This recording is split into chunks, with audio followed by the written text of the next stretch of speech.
it's Ben. I'm bringing you another movie review. As you can see with the passage of time from my last Justice League review, I've lost my hair again.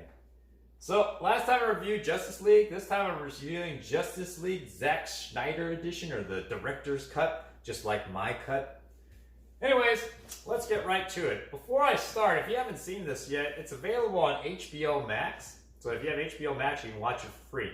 So anyways, spoiler. Here we go.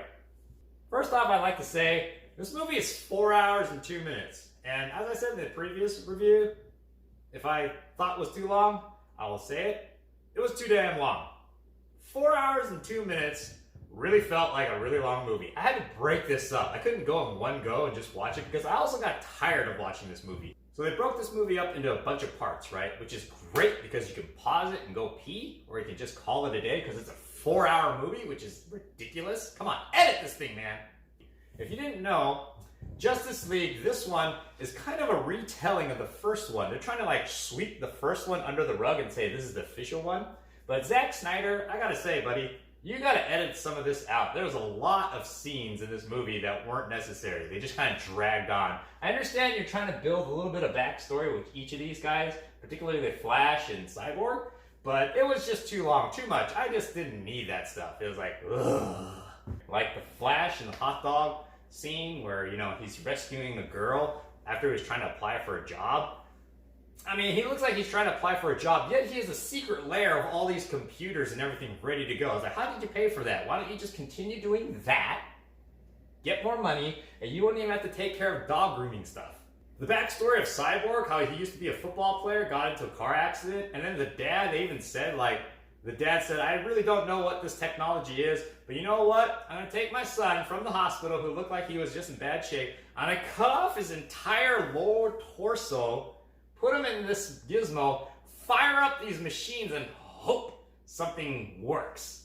And fortunately, he comes out to be like this super being, right? That can hack into all kinds of things. He's pretty much has godlike powers. And the dad says, yeah, I'm going to give that to my son. You know, this teenage kid that kind of has mood swings and whatnot. I'm going to go ahead and give this to him. He could launch rockets if he wanted to. Yeah. I will admit that this movie was a little bit, even though it was super thorough, it kind of wrapped the story a little bit better because it didn't have these strange plot holes like the first one had. I noticed Zack Snyder really likes to do slow motion things. I guess it's to accentuate and show you how fast they're moving. Speaking of fast, I gotta say, this is brought up to me by my friend. Flash and Superman are super quick. Why don't they use that super speed more frequently? Instead of pow, pow, pow, if Flash and Superman are that quick, Superman could have just went all over the place and beat the hell out of all those flying bugs. Or, you know, that was kind of toward the end, or they could have just done more, or the Flash could have done that. Instead, they kind of like taking turns beating on other things. Like, dude, come on, you guys are quick. Let's maximize this. You can fold your laundry extra quick. And if you needed to take a crap, you can find a bathroom really quick. Just hurry up.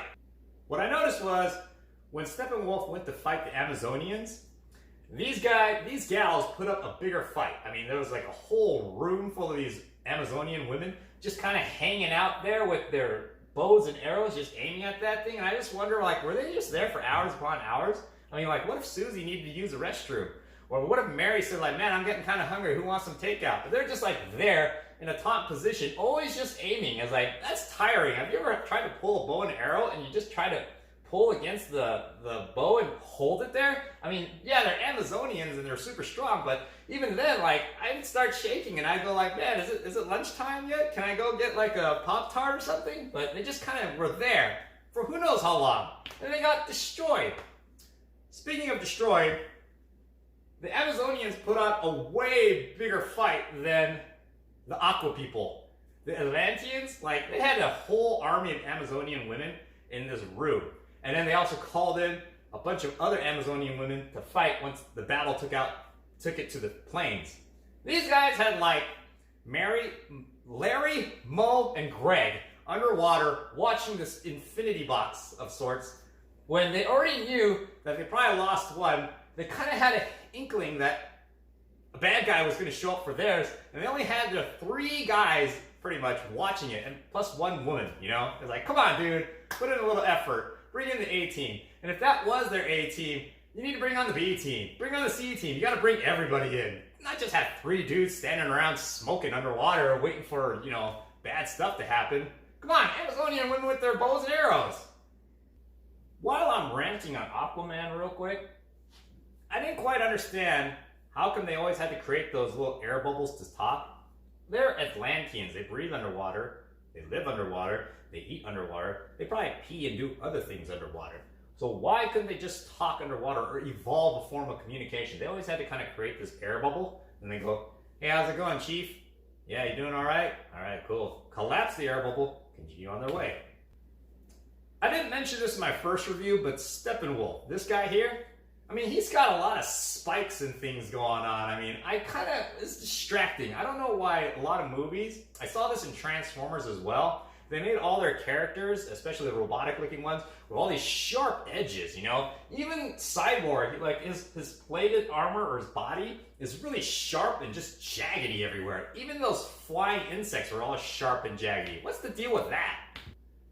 So I still have some of the same complaints I did from the previous movie. You know, they try to make the Flash pretty funny, but you know, the more I watch it, I just go like, he's kind of creeping on Wonder Woman a lot. He's like, hey, hey, hey, hey, hey, hey. Creepy. I've said it before and I'll say it again. Batman, I mean, everybody here is like a superhero legit. He's like a really healthy dude, probably does his keto, he, you know, watches what he eats, you know, he's got his little ab thing going.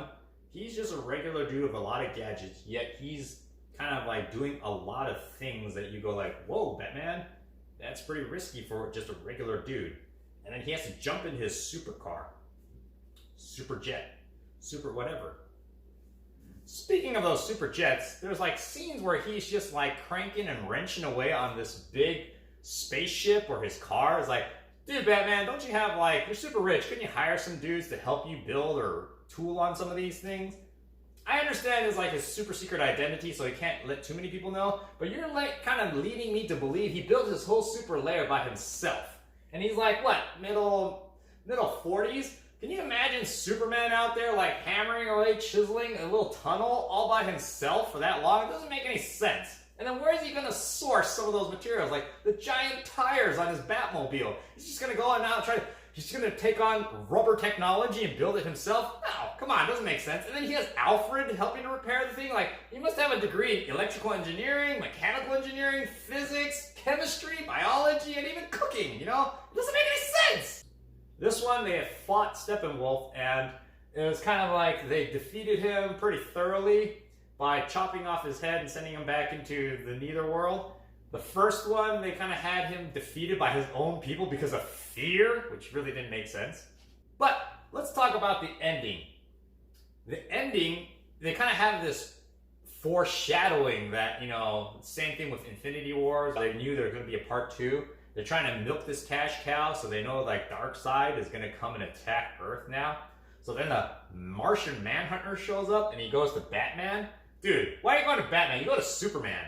I know Batman kind of brought the whole team together, but why is he in charge? You know, he's kind of like just a normal dude. They should just go to Superman and go like, yo, Sup, what's going on? Battle coming. Let's team up. So this review is going to be a little bit shorter. It's mainly me just complaining because I do that a lot. And I just want to say the takeaways are, this movie's too long. 4 hours, too long. Batman really sucks. I mean, he'll kick my ass for sure. But in this hero realm, he's like B team. He's like JV. This isn't even varsity. This is not even NCAA. This is like pro. And then he's over here in JV team. I mean, yes, he came up with all these great ideas and plans, but I don't, you know, just Batman, just, you know, just get the Gatorade ready to refuel these guys when they get thirsty. Flash, he's trying too hard. Hey, tone it back, buddy, tone it back. She already put you in the friend zone. As I said, I'm a dude that complains and notices a lot of things that aren't pertinent to the movie. I understand that. So you should go watch this yourself if you really want to spend 4 hours and kind of see the director's cut. But That's just my opinion. If your opinion kind of aligns with mine on a lot of things, you might feel the same way or not. I don't know. Anyways, thanks for watching. And I thought Darkseid would come in here and kind of do some things to fight or bring in his army, but he just kind of stood in the portal and watched his bro get shellacked.